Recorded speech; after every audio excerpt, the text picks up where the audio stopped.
এখন মাহে রমজান বর্তমানে চলতেছে ইংরেজিতে মার্চ মাস 2025 সাল।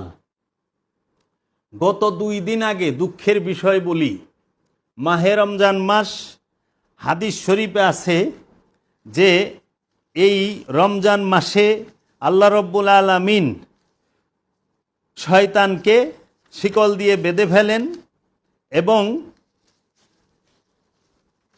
জাহান্নামের দরজাগুলো বন্ধ করে দেন, জান্নাতের দরজা খুলে ফেলেন এবং আমাদের মাদ্রাসার ক্যালেন্ডার দেয়, মসজিদ থেকে ক্যালেন্ডার দেয় মৌলভী মাওলানা সাহেবরা এবং বিভিন্ন ব্যবসায়ী পীর সাহেবরাও দেন তাদের মাদ্রাসার নামে মাল জমাকরণের লেখা, যে রোজা 30টি রোজার মধ্যে প্রথম 10 দিন এটা হইল কি, প্রথম রহমতের 10 দিন, নাজাতের 10 দিন, মাগফিরাতের 10 দিন, তিনটারে আবার 30 দিনে ভাগ করে বিভিন্নভাবে ভাগ করে এই রোজার মধ্যেই 20 রোজার দিকে আপনার জাকাতের রিসিপ্ট নিয়ে আসে জাকাত নেবার জন্য। ঠিক আছে, আনলেন। আমার কথা সেইখানে না, গত 2 দিন আগে মাদারীপুরে একটি গ্রামে একটি মসজিদের ভিতরে আপন 2 ভাইকে একদল সন্ত্রাসীরা তারা জবাই করে মেরে ফেলল রোজার ভিতরে। খুব সম্ভবত 6 রোজা কি 7 রোজার মধ্যে ঘটনাটা ঘটল। আমি সংবাদে খবরে দেখলাম, বিভিন্ন চ্যানেলের খবরে, মাদারীপুরে 2 ভাইকে মসজিদের ভিতরে যায় 2 ভাই আশ্রয় নিছে মারামারির মধ্যে, তাদের 2 ভাইকে মসজিদে জবাই করছে এবং আপনি তাদের বাড়িঘর আগুন দিয়া পোড়াই দিছে। আচ্ছা, আর সবচেয়ে মর্মান্তিক ভয়াবহ বিষয় যেটি, সেটি হইল 6 বছরের শিশু, 8 বছরের শিশু মেয়ে, 6 বছরের শিশু মেয়ে, 8 বছরের শিশু মেয়ে এবং গর্ভবতী নারী, তাহারা এই রমজান মাসে নরপিশাচ যারা আছেন, এই নরপিশাচ, এই মানুষরূপী পিশাচদের দ্বারা ধর্ষিত হচ্ছে। এবং বাংলার জমিনে এই রোজার মাসে অনেক ধরনের এই আপনার দর্শনের ঘটনা ঘটতেছে। এবং গাজীপুরে খবরে দেখলাম এক ইমাম সাহেব, সে তার মাদ্রাসার ছাত্রকে বলৎকার করেছে। জাতির কাছে প্রশ্ন, জাতির বিবেকের দুয়ারে প্রশ্ন, জাতি, এই বাঙালি জাতি, মুসলমান জাতি কি অন্ধ হয়েছে? কথিত তৌহিদি জনতা নামে যাহারা এই বিগত 4-5 মাস ধরে বিভিন্ন মাজারে, দরবারে, খানকায় হামলা করলেন, ওলি আল্লাদের দরবার, মাজার, খানকায় হামলা করলেন, মালামাল লুটপাট করলেন, ধর্মের দোহাই দিয়া ধর্মের নামে অধর্মের কাজ করলেন, সেই তৌহিদি জনতাকে তো দেখলাম না। এই যে ধর্ষণ করছে শিশুদেরকে, ধর্ষণ করছে গর্ভবতী নারীকে, বলৎকার করতেছে মাদ্রাসার শিক্ষক, মসজিদের ইমাম, মাদ্রাসার ছাত্রকে, তাহার বিরুদ্ধে একটা দিন কঠোরভাবে তাদেরকে প্রতিহত করার জন্য কোনো বক্তব্য দিতে কেন? তাদের জাত বায়েরা জড়িত আছে। এর জন্য এই বাংলার সাধারণ মানুষকে অবশ্যই এইটার বিরুদ্ধে রুখে দাঁড়াতে হবে এবং কঠোরভাবে এই ধর্ষণের যে শাস্তি, এটা ভয়ানক শাস্তি হইতে হবে, যেন ওই শাস্তি দেখলে চিরতরে এরা ভুলে যায়। তা আমার কাছে কথা, এই জেনা, ধর্ষণ, এই খুন খারাপি, মারামারি, হানাহানি, রক্তপাত, চুরি, ডাকাতি, ছিনতাই, রাহাজানি, এই সমস্ত কিছু শয়তানের কুমন্ত্রণায় করা হয়। এবং যে মাদ্রাসার ইমাম সাহেব গাজীপুরের গণধোলাইয়ের সম্মুখীন হয়েছিলেন, তাকে পুলিশ জিজ্ঞাসা করেছে যে আপনি বলৎকার করলেন কেন ছোট শিশু ছেলেকে? তিনি বললেন, শয়তানের ওয়াসওয়াসায় করে ফেলেছি, শয়তানের ধোকায় করে ফেলেছি। রমজান মাসে শয়তান তো বান্দা, আল্লাহ শয়তানের শিকল দা বাইন্দা রাখছে। আপনারাই সারা বছর ওয়াজ করেন, আপনি ইমাম সাহেবরে যদি শয়তানের ধোকা দেয়, মুসল্লির হাল কি হইব? মুসল্লি কি করব?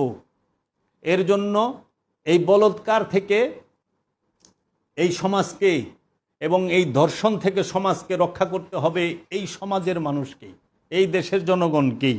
কোরআনুল মাজিদে মুসল্লির 8টা গুণ বলা হয়েছে। সেই মুসল্লির 8 গুণের বলা হয়েছে সূরা মারিজের মধ্যে। 5 নাম্বার যে গুণ, সূরা মারিজের 29 নাম্বার আয়াত, 5 নাম্বার গুণ মুসল্লির, সেটা হলো ওয়াল্লাযিনা হুম লিফুরুজিহিম হাফিজুন, এবং তাহারা যাহারা তাদের লজ্জাস্থান সমূহের হেফাজতকারী। লজ্জাস্থান হেফাজত করতে হবে যারা মুসল্লি তারা। তাহলে ইমাম সাহেব সে বলৎকার কেমনে করলো? মাদ্রাসা শিক্ষক, একজন হাফেজ, একজন আলেম, সে কিভাবে বলৎকার করে, সে কিভাবে বলৎকারের সাথে যুক্ত হয়? এই কোরআনে সূরা মারিজের 29 নম্বর আয়াতে বলা হয়েছে, এবং তাহারা যাহারা তাদের লজ্জাস্থান সমূহ হেফাজতকারী। এই লজ্জাস্থান হেফাজতকারী ছেলে তো পাঞ্জাবি পিন্দা ছিল, লুঙ্গি অথবা পায়জামা পিন্দা ছিল, লজ্জাস্থান তো ডাইকেইয়া ছিল। ইমাম সাহেবরও দিহিজ পাঞ্জাবি পরা, পায়জামা পরা, টুপি পাগড়ি সব পরা, লজ্জাস্থান তো হেরো ডাকা, কিন্তু বলৎকার হইল কেমনে? এই লজ্জাস্থান বলতে যৌন অঙ্গ না, এটা হচ্ছে এই দৃষ্টি আর মস্তিষ্ক।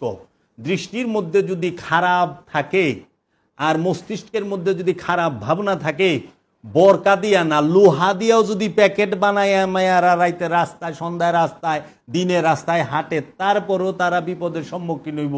দরকার হইল লোহা কাইটা লইব দর্শকেরা। এইরকম এর জন্য আমাদের সমাজে যেন প্রচার করা হয়, লজ্জাস্থান বলতে বলা হয়েছে দৃষ্টিকে আর মস্তিষ্ককে।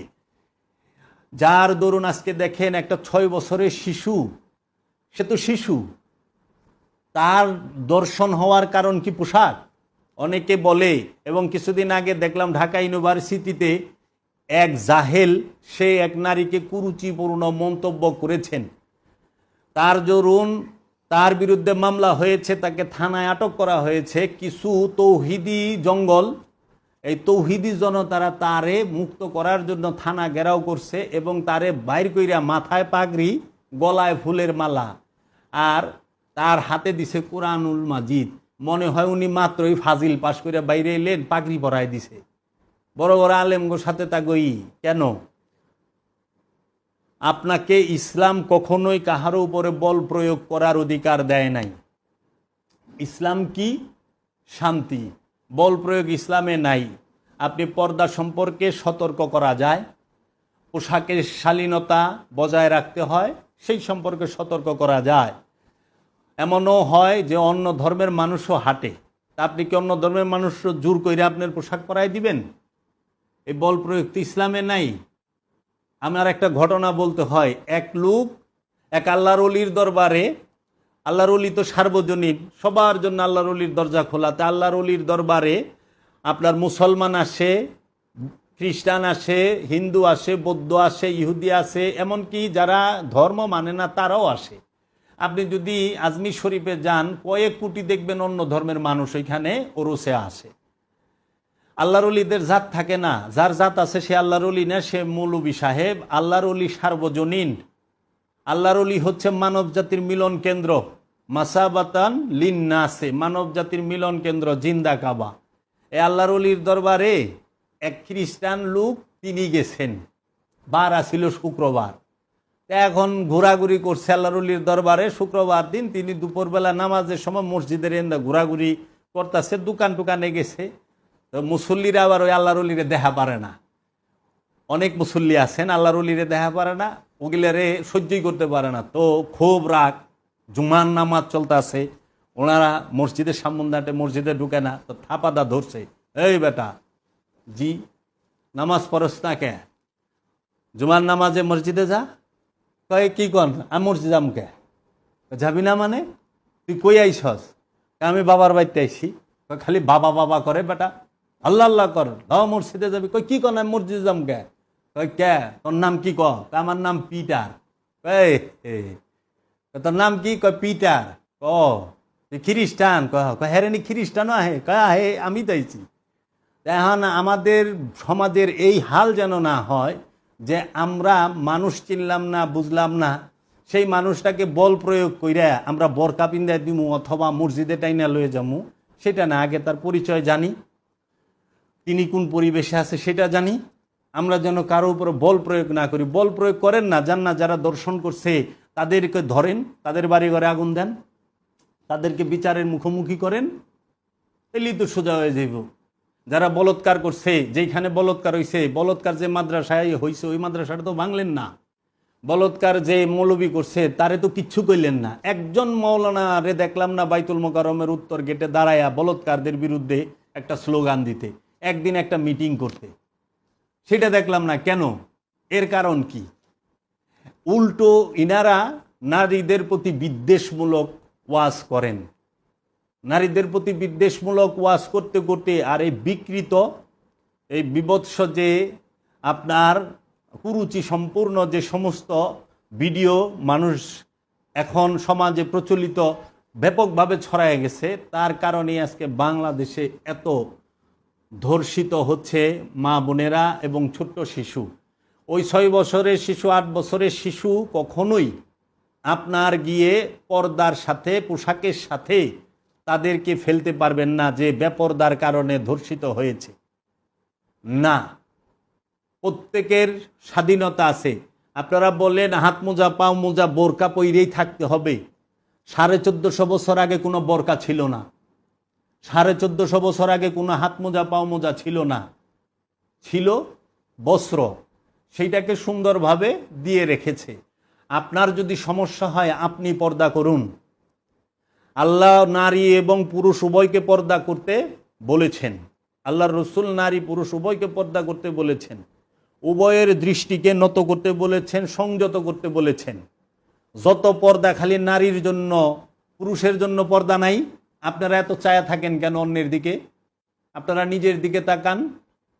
আমাদের বর্তমান সমাজের হাল হয়েছে এইরকম যে আপনি অন্য, সে মুসলমানের কর্ম করতেছে না অপকর্ম করতেছে সেইটা দেখেন, কিন্তু আপনি নিজের দিকে দেখেন না। অন্যের বেলায় আপনি পাকা মুসলমান, নিজের বেলায় আপনি খবরই লন না। কেন? তৌহিদি জনতার নামে যারা মাজার ভাঙতে গেছেন তারা কি ঘুষ খান না? তারা কি সুদের কারবার করেন নাই?